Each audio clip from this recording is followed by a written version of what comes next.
안녕하십니까, 쿠키모입니다. 오늘은 공략 3번 방 공략 해보도록 하겠습니다. 우선 방은 여러분 단축키 중에 F1을 누르시고 이제 방 종류를 보시면 이런 식으로 어떤 방들이 있는지 나옵니다.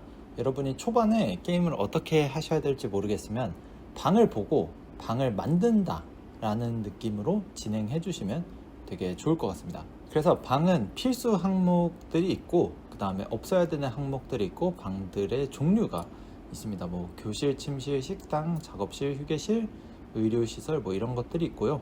대부분의 제약 조건은 이게 있어야 된다 없어야 된다가 있는데 필수 항목 중에 이런 길쭉한 모양과 같이 조건이 있는 방들이 있습니다.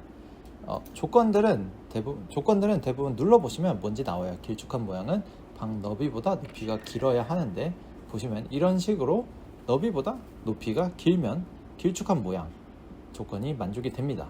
비틀린 모양 같은 경우는 한쪽 벽의 높이가 다른 쪽 벽보다 3칸 더 높아야 되고 깊숙함은 이제 상하 좌우에 다른 방들이 있어야 합니다. 외부 공간이 있으면 안 돼요. 떠 있으면 방 아래에 다른 방이 있으면 안 됩니다. 이런 식으로 떠 있음 조건을 만족시키는 게 가장 좋습니다. 지면에 붙으면 말 그대로 바로 아래가 지면이어야 돼요. 그러니까 1층이라는 소리죠. 방을 만들어야 하는 이유는 크게 두 가지인데, 첫 번째로는 이제 방에서만 할 수 있는 일들이 있어요. 예를 들어 교사를 뭐 8명 이상 받고 싶다. 그러면 대강당을 만들어야 합니다. 아니면 뭐 그런 식으로. 그리고 두 번째는 이제 방을 만들어야 더 높은 효율의 작업을 하거나 더 높은 만족도를 얻을 수 있습니다. 이런 거는 침실이나 식당 그리고 휴게실 같은 경우는 만족도를 더 많이 주는 효과가 있어요. 방을 한번 종류를 나눠봤습니다. 첫 번째로는 교실이 있습니다. 교실은 기본, 중급, 고급, 다음에 이제 7가지 속성의 교실로 나뉘는데, 여기서 중요한 점은 고급 교실은 이 7가지 속성에 가르치는 시설이 있는데 그 시설을 전부 다 포함한 상태로 고급 교실을 만들어도 괜찮습니다. 그래서 중간 단계는 그렇고 그 다음에는 각각 이제 고유한 시설로 만들어 주시는 게 좋습니다. 교사 침실하고 교사 식당은 별로 설명할 게 없어요. 작업실 같은 경우는 부엌하고 마법사의 연구소는 이제 더 높은 작업실로 만들 수 있는데 나머지 작업실들을 만들면 끝입니다. 휴게실 같은 경우가 되게 특이한데, 학생 휴게실은 중간에 음악 감상실하고 침실로 소박한 침실, 식당으로 식당을 쓰다가 이 세 가지를 하나로 합쳐서 학생회관에서 모든 작업을 다 해요. 여기서 밥 먹고 음악 감상하고 휴식하고 이제 자고 다 하다가 이거를 고급 학생회관으로 최종 진화를 시킵니다. 때문에 학생들은 그 견습이랑 신입은 여기서 다 해요. 휴게실이나 유물실도 딱히 설명할 거는 없는 것 같습니다. 의식 시설은 알아두셔야 되는 게, 회관, 강당, 대강당을 만들수록 받을 수 있는 교사의 한계가 정해져요. 회관은 6, 강당은 8명, 그리고 대강당은 그 이상 받을 수 있도록 만들어줍니다. 여기서부터는 몇 가지 조건을 만족시키는 팁을 드리려고 하는데, 대표적으로 떠있음을 만족시키는 방법은 이런 식으로 한 칸짜리 보시면 지지기둥이 있어요. 실외 지지기둥하고 그냥 지지기둥이 있는데 얘네들은 2티어 연구에 있습니다.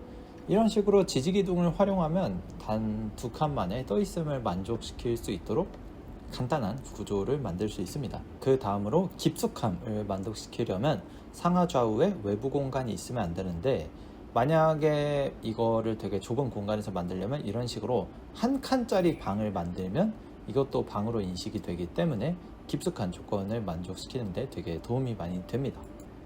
비틀린 모양 같은 경우는 되게 까다로워 보일 수도 있지만 되게 간단해요. 이런 식으로 아무렇게나 3칸 차이가 나도록 만들면 비틀림을 만족시킬 수 있습니다.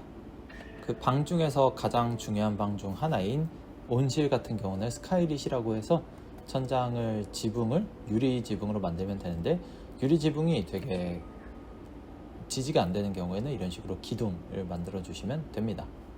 모든 제약 조건을 보는 게 그렇게 크게 의미가 없는데, 이 중에서 몇 가지는 되게 중요한 제약 조건이 있어요. 그중 대표적으로 조용한 제약 조건이 있습니다. 조용한은 침실과 의료시설 그리고 이제 도서관 세 가지 종류의 방이 조용한 조건을 가지고 있는데, 조용한 옆에는 교실, 휴게실, 식당, 의식시설이 있으면 안 됩니다. 작업실이 있으면 안 돼요. 그래서 교실, 작업실, 휴게실, 의식시설이 있으면 안 된다. 보통 이 네 가지 시설 외에 식당이나 아니면 이제 유물 전시실 이런 것들을 사이에 끼워 넣는 편입니다. 방들의 특성을 대체적으로 분류를 해본 표입니다.